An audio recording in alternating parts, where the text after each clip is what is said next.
on fait la même chose, on le sauvegarde comme étant un troisième pour passer au troisième exercice.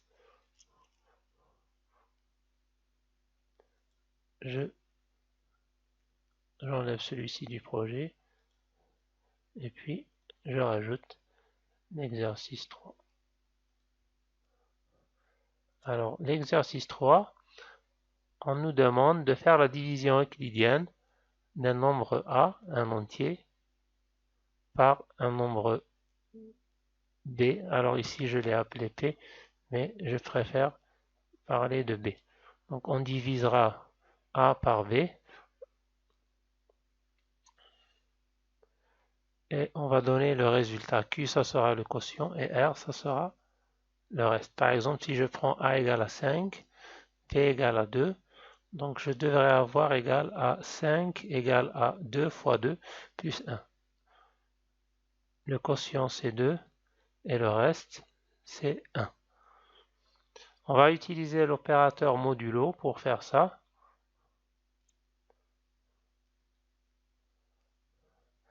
Première chose, on va lire nos deux variables, on va les déclarer.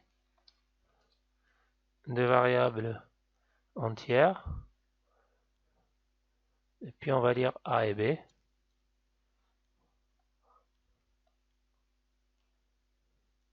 On va dire lecture de A.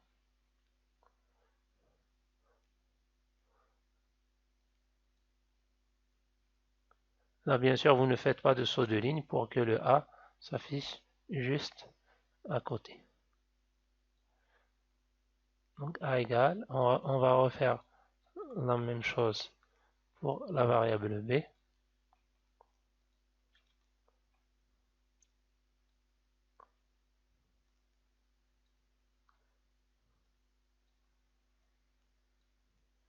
On enlève tout ça, sans dater de l'exercice précédent.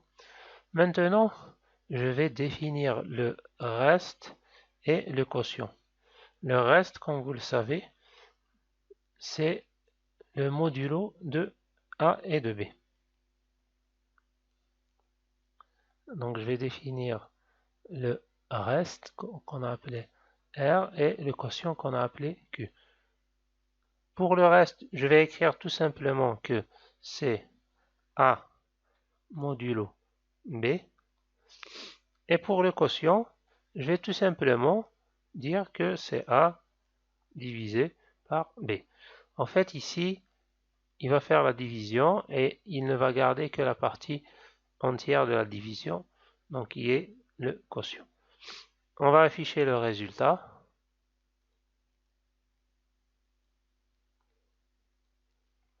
On va écrire que A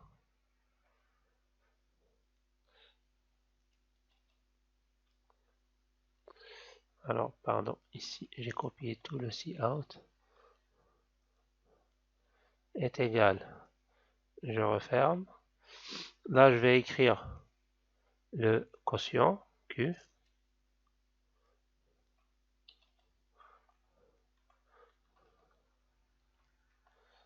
Je vais mettre le signe étoile.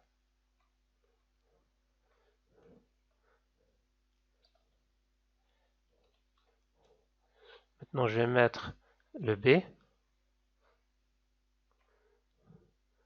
Et puis je vais mettre le signe plus. Et je vais mettre le reste. Alors là vous remarquez une chose. Tout ce qui change, je l'ai laissé tel quel. A change puisque c'est une donnée que je vais donner à partir du clavier. Le égal, il va toujours apparaître comme ça a été demandé. Le égal ne change pas, le étoile ne change pas, le plus ne change pas. Toutes ces parties qui ne changent pas, je vais les mettre entre deux tirets. Alors, le cout apparaît encore une deuxième fois. Par contre, le quotient va changer. Je vais mettre un saut de ligne à la fin. Voilà, on a terminé notre programme. On va le compiler. On va le tester. On va lui donner l'exemple que je viens de citer, 5. Alors je vais zoomer pour que vous puissiez bien voir. 5 et 2. Donc il nous écrit bien que 5 est égal à 2 fois 2 plus 1. On va faire un deuxième test. On va donner 7 pour A et on va donner 2 pour B. Il nous écrit bien que 7 est égal à 3 fois 2 plus 1.